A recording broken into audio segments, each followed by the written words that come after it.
This is day 0 of my free CCNA course, and a huge shout out to Boson Software, the official sponsor of this CCNA course. They are the reason this can be made available for free, so I highly encourage you to go check them out.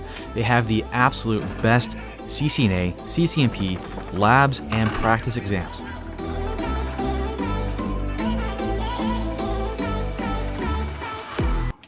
Woo!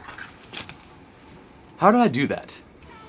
Well, it's simple, right? I clicked shoot and the computer shot, and that's what happened. But hold on a second though.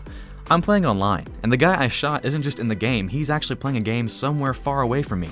How did my bullet get all the way to him? Actually, come here with me real quick.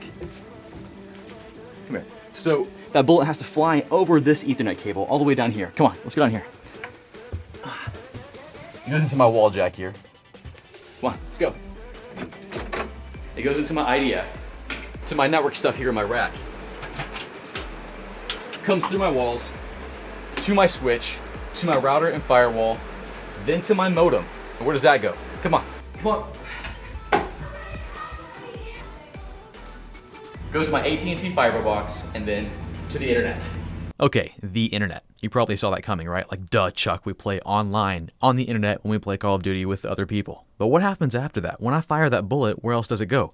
I've already shown you how it goes through your entire network. This is what you have right now. If you're playing Call of Duty online, this is your local area network. But what happens when we go outside your home to the WAN or the wide area network? Let's see. And the internet will just be more routers, just someone else's routers, hip hopping across great distances. And that's all the internet really is, just a bunch of routers connected. But of course, it's not just routers. You'll have switches here, firewalls, just all kinds of stuff in all these different networks. But the cool thing is that in the blink of an eye, as fast as you can fire a bullet in Call of Duty, that's how fast things are going across all these routers. Until finally your bullet flies all the way to the Call of Duty servers. But hold on, not finally, not yet, because your bullet has made it to Call of Duty, but now Call of Duty has to send your bullet to the guy who's about to get shot. So, again, we go back up to the internet. Bam. Back to the router. And this could be another path, hopping from router to router to router until it finally arrives at my brother's house. Because he is the one I shot, and it will hit his modem, his router, his switch, travel through his Ethernet cable to his PS4, and he gets shot. Crap! Now, why did I show you this? Why would I show you how a bullet can travel across the internet? Well, I did it as a test. What I'm hoping is that if you saw this, you would go, wow, I want to know more about how that works. I want to do something like that. If that was you, this course is for you. The CCNA is for you. Because what I just showed you is what you'll be learning in the CCNA. Networking, how networks work. Now, if you look at this, the networking we have now is pretty complex. But the goal is the same as it was 20, 30, 40 years ago. I want my computer to talk to another computer. I want to share data with that computer. I want to hang out. That's all we want to do. And that's how networks came about. It was one computer saying, hey, I have all this data I want to share with another computer, and I can't do that right now without a lot of effort. So, you know what? Let's figure out a way to connect ourselves. And that's where networking was born. We can still do this, by the way. You can use an Ethernet crossover cable just to connect two computers together. But Mark, he wanted to talk too. Mark over here was left out in the cold. Oh, hi, Mark. So in comes switches. And a switch will allow us to connect more than one computer together. Doesn't have to be a computer, it can be a printer. Oh, by the way, just so you know, I'm glossing over this. There's a lot more involved. Broadcast domains, MAC addresses, VLANs, all kinds of stuff with switching. So just know, this is just the tip of the iceberg. But if you like this, you'll like the other stuff too. Now, this is a network, and a switch facilitates that. All these computers are connected together, they're inter-networked together, and they are having a blast, talking to each other, playing games, whatever. Now, a switch can only handle so much before there are too many computers talking, too many things talking all at once, and he's like, I can't do this. So what do? Well, we get another switch. Easy enough, right? So easy. And we connect more computers, and they have a blast, they're having a good time. Yes. And yes, the more computers I draw, the worse they get.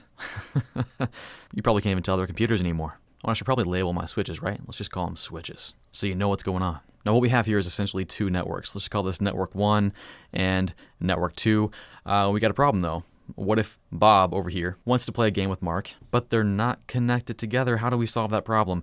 Well, that's where routers come in. Routers. I'm not going to draw one. I'm just going to bring one in. A router will help these two networks talk. That's what routers do. They help networks talk to each other. So we connect our switch up to our router. Bam, bam. And a high level view, extremely high level view of how this might work is Bob's like, hey, I want to talk to Mark. So he says, Mark, are you here? And everyone's like, no, Mark's not here. So Bob's like, well, maybe he's over here. So he goes to the router and says, hey, router, is Mark anywhere? Do you know about Mark? And the router's like, yeah, I think I might know where he is. Bam. Hey, Mark is over here. And now Mark and Bob can talk to each other. So where does the internet come in? Well, this might be just one section of the internet. So we'll put them down here, and we might have another router with another situation. And by situation, I mean another switch with a bunch of computers who just want to hang out with people and talk and play games. And we connect these two routers together. And the internet is just this, times 1,000. Now again, I've got to say this. If you were to pop the hood on the internet and look inside, it's pretty complex. Like, there's a lot of stuff going on. So keep in mind what I'm saying here is very high level, but that should be exciting to you. Like, wow, I can't wait to learn more about how all this works, and we'll definitely cover that. Okay, so we looked at our switch and we looked at our router. What about this guy? What's a firewall doing? Well, simply, he's protecting you. He's protecting your network. Now, as you may know, there are some bad people out there, some bad dudes that want to attack your network, that want to steal your information. These hackers are constantly trying to find ways to steal your stuff. And while they'll try to get into your network, a good firewall will keep them out. Now, again, with networking, routers and switches, we want to connect people, connect computers, connect devices, smartphones and smart lights and all kinds of stuff. And that's normally good. But then there's bad things, and that's where a firewall comes in. A firewall's job is to block anything that shouldn't come through or go out, and only allow the good stuff. Now, I'm hoping at this point, some of you are probably going, well, Chuck, I don't connect anything to a switch in my house. There's no cables anywhere. What are you talking about? Well, you're right.